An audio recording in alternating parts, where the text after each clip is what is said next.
মুসা আলাইহিস সালাম একবার বনি ইসরাইলের মাঝে আলোচনা করছিলেন, হঠাৎ এক লোক বলে যে ইয়া নবী আল্লাহ মান আ'লামু ফিল আরদ, বর্তমান পৃথিবীতে সবচেয়ে বড় জ্ঞানী কে? তো মুসা আলাইহিস সালাম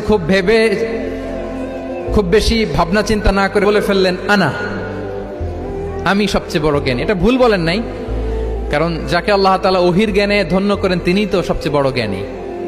আনা, আমি সবচেয়ে বড় জ্ঞানী। তো আল্লাহ তাআলা এই রেসপন্সটা, এই আনসারটা পছন্দ করেন না। আল্লাহ তাআলা চাচ্ছিলেন মুসা আলাইহিস সালাম যদি বলতো যে আল্লাহই ভালো জানে বা আল্লাহু আ'লাম, আল্লাহই সবচেয়ে জ্ঞানী, এটা আল্লাহ পছন্দ করতেন। তো উনি যখন বলে ফেলছেন আমি, আল্লাহ বলে না মুসা, তুমি যে বলে ফেললে আমি সবচেয়ে বড় জ্ঞানী, তুমি তো সবচেয়ে বড় জ্ঞানী নও, তোমার চেয়ে বড় জ্ঞানী আছে। শুনে তো মুসা আলাইহিস সালাম অবাক, কি আমার চেয়ে বড় জ্ঞানী কোথায়? আল্লাহ বললেন ইযহাব ইলা মাজমাইল বাহরাইন, দুই সাগরের মিলনস্থলে যাও, ওখানে আমার এক বান্দা আছে ইসমুহু খাদির। ওই খাদির, যারে আমরা বাংলায় খিজির বলি আর কি, এই খিজির তোমার চেয়েও জ্ঞানী। আল্লাহু আকবার। আপনারা সূরা কাহাফের তাফসীর পড়লে জানতে পারবেন। গেলেন, নৌকার মধ্যে বসা,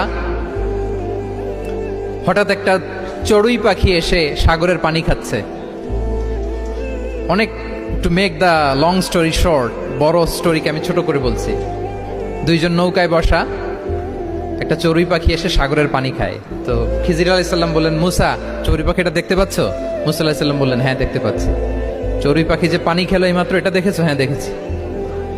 পানি খাওয়ার কারণে চড়ুই পাখির চঞ্চুতে, মানে ঠোঁটে যে একটু সাগরের ছিটে ফোটা পানি লেগেছে, দেখেছো? মুসা আলাইহিস সালাম বললেন, হ্যাঁ দেখেছি। তো খিজির আলাইহিস সালাম বললেন, এই যে সাগর থেকে, মহাসাগর থেকে পানি খাওয়ার কারণে চড়ুই পাখির ঠোঁটে সামান্য সাগরের ছিটে ফোটা পানি যতটুকু ঠোঁটে লেগে আছে, এটা হচ্ছে তোমার, আমার আর মহাবিশ্বে আমরা যারা আছি সবার জ্ঞান। আর এই পড়ে থাকা মহাসাগরের পানি হচ্ছে আল্লাহর জ্ঞান।